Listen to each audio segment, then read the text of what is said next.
नमस्ते, जय हिंद। वक्त है सुबह का और आप देख रहे हैं भेजो न्यूज। खबरों को जानेंगे आगे विस्तार से, उससे पहले जान लेते हैं आज की हेडलाइंस। पंजाब में 400 वीवीआईपी की सुरक्षा होगी फिर से बहाल, पंजाब सरकार की बड़ी घोषणा। बिना दूल्हे के 11 जून को शादी करेंगी गुजरात की क्षमा बिंदु, होगी ऐसा करने वाली भारत की पहली लड़की। बीजेपी में शामिल हुए हार्दिक पटेल, कुछ दिन पहले ही कांग्रेस को कहा था अलविदा। सीएम केजरीवाल ने केंद्र सरकार पर लगाए आरोप, कहा डिप्टी सीएम मनीष सिसोदिया को झूठे केस में फंसाना चाहती है बीजेपी। सोनिया गांधी हुई कोरोना संक्रमित, कांग्रेस प्रवक्ता ने दी जानकारी। पंजाब में 400 वीवीआईपी की सुरक्षा होगी बहाल, पंजाब सरकार की बड़ी घोषणा। जी हां, सिद्धू मूसेवाला की हत्या के बाद पंजाब में 400 वीवीआईपी की सुरक्षा 7 जून तक फिर से बहाल होगी। बता दें कि पंजाब सरकार ने ये जानकारी पंजाब और हरियाणा हाईकोर्ट में दी है। पंजाब में उन वीवीआईपी की सुरक्षा बहाल किए जाने की सूचना है जिनकी सुरक्षा पहले वापस ले ली गई थी। सिद्धू मूसेवाला से भी कुछ पुलिसकर्मी वापस लिए गए थे, इस दौरान ही उनकी हत्या कर दी गई। कांग्रेस ने हरियाणा के 28 विधायकों को भेजा रायपुर, खरीद फरोख्त का है डर। जी हां, बता दें कि हरियाणा से राज्यसभा के लिए कांग्रेस के उम्मीदवार अजय माकन की जीत को सुनिश्चित करने के लिए पार्टी ने मोर्चा संभाल लिया है। भीतर घात के डर से 31 में से 28 विधायक रायपुर भेज दिए गए हैं। विधायक निजी विमान से रायपुर भेजे गए हैं। 3 विधायक कुलदीप बिश्नोई, किरण चौधरी व चिरंजीव राव नहीं पहुंचे थे दिल्ली। शिक्षा मंत्री ने कहा सरकार पीएम श्री स्कूल बनाने की कर रही है तैयारी। जी हां, केंद्रीय शिक्षा मंत्री धर्मेंद्र प्रधान ने कहा कि पीएम श्री स्कूल बनाने की तैयारी में केंद्र सरकार है। राष्ट्रीय शिक्षा नीति 2020 की लेबोरेटरी होगी पीएम श्री स्कूल। बता दें कि गुजरात के गांधीनगर में देश भर के शिक्षा मंत्रियों के राष्ट्रीय सम्मेलन के दूसरे दिन धर्मेंद्र प्रधान ने ये बात कही है।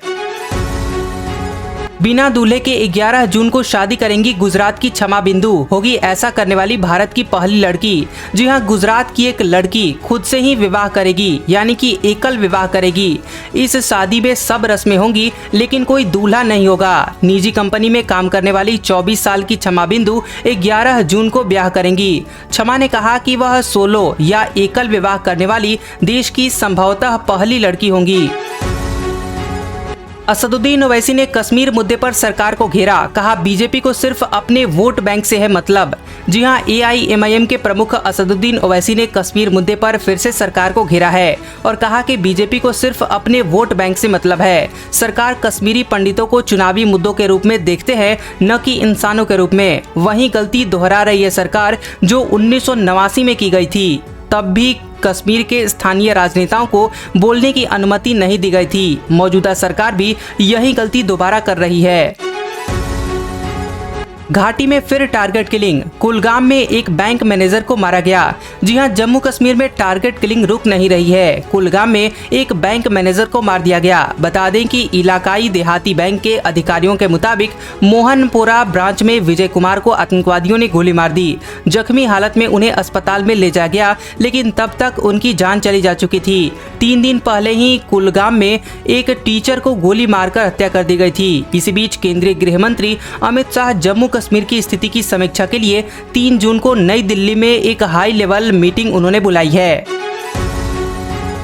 जम्मू कश्मीर में कर्मचारियों को सुरक्षित स्थानों पर तैनात करने के दिए गए आदेश। जी हां, कश्मीर में टारगेट लिंक पर भड़के हुए आक्रोश के बीच एलजी प्रशासन ने कश्मीरी हिंदू और अल्पसंख्यक समुदाय के सभी कर्मचारियों को सुरक्षित स्थानों पर तैनात करने के आदेश दिए हैं। इन तमाम कर्मियों को सुरक्षित स्थानों पर शिफ्ट करने की प्रक्रिया 6 जून तक पूरी की जाएगी। बता दें कि मीडिया रिपोर्ट्स के मुताबिक कश्मीर घाटी में तैनात पीएम पैकेज और अल्पसंख्यक समुदायों के कर्मचारियों की सुरक्षा को ध्यान में रखते हुए एलजी ने कड़े निर्देश जारी किए हैं। बीजेपी में शामिल हुए हार्दिक पटेल, कुछ दिन पहले ही कांग्रेस को कहा था अलविदा। जी हां, बीजेपी में पाटीदार नेता हार्दिक पटेल शामिल हो गए हैं। अहमदाबाद स्थित बीजेपी हेडक्वार्टर कमलम में पार्टी के वरिष्ठ नेताओं की मौजूदगी में उन्होंने सदस्यता ग्रहण की। इससे पहले हार्दिक पटेल ने दावा किया था कि कांग्रेस में कुछ और पाटीदार नेता हैं जो आने वाले समय में पार्टी का साथ छोड़ देंगे। बीजेपी में शामिल होने के बाद हार्दिक पटेल ने कहा कि समाज हित, देश हित में मोदी जी के साथ छोटा सा सिपाही बनकर मैं उनके साथ काम करना चाहता हूं। पीएम नरेंद्र मोदी विश्व के गौरव हैं। सोनिया गांधी हुई कोरोना संक्रमित, कांग्रेस प्रवक्ता ने दी इसकी जानकारी। जी हां, कोरोना संक्रमित हो गई हैं कांग्रेस की अध्यक्ष सोनिया गांधी। कांग्रेस प्रवक्ता रणदीप सिंह सुरजेवाला ने ये जानकारी दी है। उन्होंने कहा कि वे सेवा दल के कार्यक्रम के दौरान नेताओं से मिली थी, उनमें भी कोरोना के लक्षण देखे गए हैं। सुरजेवाला के मुताबिक उन्हीं नेताओं के संपर्क में आने के बाद सोनिया गांधी जी पॉजिटिव पाई गई है। सीएम केजरीवाल ने केंद्र सरकार पर लगाए आरोप, कहा डिप्टी सीएम मनीष सिसोदिया को झूठे केस में फंसाना चाहती है बीजेपी। जी हां, दिल्ली के मुख्यमंत्री अरविंद केजरीवाल ने केंद्र सरकार पर आरोप लगाया है और कहा कि डिप्टी सीएम मनीष सिसोदिया को झूठे केस में मोदी सरकार फंसाना चाहती है। सीएम केजरीवाल ने कहा कि अगर मनीष और सत्येंद्र भ्रष्ट हैं तो ईमानदार कौन है। मेरी पीएम मोदी से विनती है कि एक के बजाय सभी को एक साथ अरेस्ट करवा दीजिए। जो करना है एक साथ कर लो ताकि उसके बाद हम काम कर सकें। जॉनी डेप ने जीता केस, एम्बर हर्ड को देने होंगे $15 मिलियन। जी हां, हॉलीवुड के मशहूर एक्टर जॉनी डेप और उनकी पूर्व पत्नी एम्बर हर्ड के खिलाफ चल रहे मानहानि के केस में वर्जीनिया की एक अदालत ने फैसला सुनाया है। डेप को हर जाने के तौर पर हर्ड $15 मिलियन का मुआवजा देंगी, तो वहीं हर्ड को भी $2 मिलियन मिलेंगे। 6 हफ्ते तक चले इस मुकदमे में जॉनी डेप की जीत हुई है। इस फैसले के बाद जॉनी डेप ने कहा कि 6 साल बाद मुझे मेरी जिंदगी वापस मिल गई है, सच्चाई कभी नहीं हारती। गौरतलब है कि हर्ड ने डेप के खिलाफ घरेलू हिंसा का केस दर्ज कराया था, जिसके बाद एक्टर ने हर्ड पर मानहानि का केस दर्ज किया था। सौरव गांगुली ने ट्विटर पर किया सबको हैरान। जी हां, बीसीसीआई के अध्यक्ष सौरव गांगुली के एक ट्वीट से अटकलों का बाजार गर्म हो गया। दरअसल सौरव ने अपने ट्वीट में लिखा था कि साल 2022 मेरी क्रिकेट यात्रा का 30वां साल है। अब मैं कुछ ऐसा करना चाहता हूं जिससे लोगों का भला हो। इसके बाद कहा जाने लगा कि सौरव ने बीसीसीआई अध्यक्ष के पद से इस्तीफा दे दिया है। अटकलों के बीच बोर्ड के सेक्रेटरी जय शाह ने कुछ देर बाद ही यह स्पष्ट कर दिया कि सौरव गांगुली ने अध्यक्ष पद से इस्तीफा नहीं दिया है। खुद सौरव गांगुली ने जब इसके बारे में उनसे पूछा गया तो उन्होंने कहा कि मैंने एक नया एजुकेशन ऐप लॉन्च किया है। जाति आधारित जनगणना पर बिहार में सियासत तेज, प्रस्ताव को सर्वसम्मति से मिली मंजूरी। जी हां, बिहार में सर्वदलीय बैठक में सर्वसम्मति से जाति आधारित जनगणना कराए जाने के प्रस्ताव को मंजूरी मिली है। कैबिनेट से जल्द ही निर्णय लेकर जनगणना कराई जाएगी। बिहार के मुख्यमंत्री नीतीश कुमार ने इस पर सभी लोगों की राय बन चुकी है, ऐसा कहा। बता दें कि जातिगत जनगणना का मुख्य मकसद लोगों को आगे बढ़ाना है। हम इसका नाम जाति आधारित जनगणना देने जा रहे हैं। इसमें सभी संप्रदाय और सभी जाति की गणना होगी। इससे यह भी पता लगेगा कि कौन गरीब है और कौन अमीर।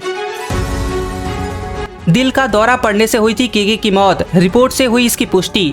जी हां, बॉलीवुड के दिग्गज गायक कृष्ण कुमार कुन्नथ यानी केके की पोस्टमार्टम रिपोर्ट में असामान्य कुछ भी नहीं मिला है। रिपोर्ट के मुताबिक उनकी जान दिल का दौरा पड़ने से गई है। पोस्टमार्टम रिपोर्ट के बाद डॉक्टरों ने कहा कि केके को पहले से कार्डियक संबंधी समस्या थी। 72 घंटे बाद अंतिम रिपोर्ट मिलेगी, जिसमें मौत की वजहें पूरी तरह से साफ हो जाएंगी। बता दें कि बीते दिन मुंबई के भार शोभा शमशान घाट में केके का अंतिम संस्कार किया गया। अब जान लेते हैं कुछ काम की खबरें। पंजाब नेशनल बैंक 1 जून से फंड के मार्जिनल कॉस्ट पर आधारित कर्ज की दरों में 15 बेसिस पॉइंट की बढ़ोतरी का ऐलान किया है। यह बढ़ोतरी सभी अवधि के कर्ज के लिए होगी। बैंक के इस फैसले से कर्जदारों के लिए EMI बढ़ सकती है। बढ़ोतरी के ऐलान के बाद अब PNB का 1 वर्षीय MCLR 7.25% से बढ़कर 7.40% हो गया है। IDBI बैंक ने विभिन्न राज्यों के शहरों में स्थित अपने विभिन्न शाखाओं और कार्यालयों में एग्जीक्यूटिव और असिस्टेंट मैनेजर के पदों पर भर्ती के लिए आवेदन मांगा है। बता दें कि एग्जीक्यूटिव के कुल 1044 पद हैं और असिस्टेंट मैनेजर ग्रेजुएट A के 500 पदों पर भर्ती होनी है। 3 जून 2022 से आवेदन जमा किए जा सकेंगे, जबकि आवेदन की अंतिम तारीख 17 जून 2022 है। अब जान लेते हैं मौसम समाचार। प्री मानसून आने के बाद ही देश के अलग अलग राज्यों में मौसम करवट लेने लगा है। मौसम विभाग के मुताबिक दिल्ली में आज न्यूनतम तापमान 27 डिग्री सेल्सियस और अधिकतम तापमान 42 डिग्री सेल्सियस रहने के आसार हैं। तो वहीं गुजरात के अहमदाबाद में आज का न्यूनतम तापमान 28 डिग्री सेल्सियस और अधिकतम तापमान 42 डिग्री सेल्सियस रहने की संभावना है। यहाँ पर आसमान साफ रहेगा और धूप खिली रहेगी। बिहार में अगले 24 घंटों में बारिश के आसार हैं, जबकि हिमाचल प्रदेश में मौसम साफ रहेगा। आज का सुविचार। लियो टॉल्स्टॉय ने कहा था, हर कोई दुनिया बदलना चाहता है लेकिन कोई खुद को बदलने की नहीं सोचता।